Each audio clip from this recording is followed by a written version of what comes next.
I'll start a new worm bin because I got more worms that are going to be coming to my place pretty soon. I'm not going to tell you what type they are, but you're going to have to guess and leave it in the comments box below and see if you got the correct answer.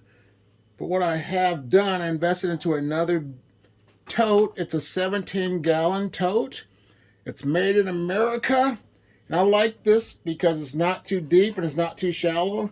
And it's large enough to allow my population of worms to grow without being constricted into a small worm bin.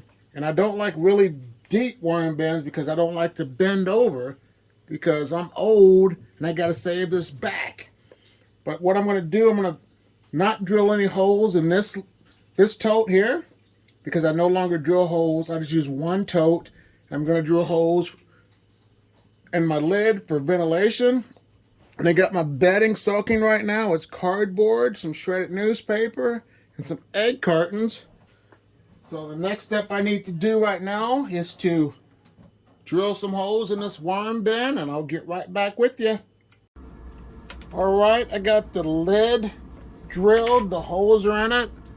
Plenty of airflow for these worms when they arrive. Now the next thing I have to do is just add my bedding.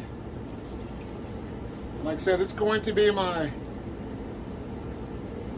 cardboard newspaper mixture.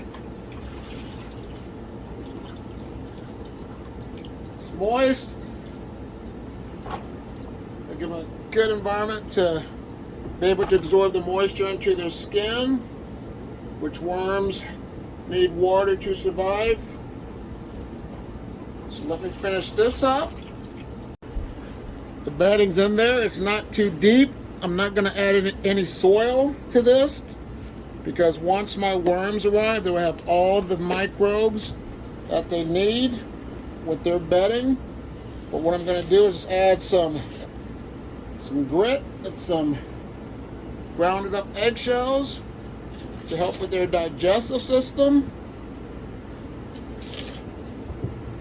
I got my bin prepped. Now all I have to do is just wait for my worms to arrive. So here's another video to watch for now. And stay tuned.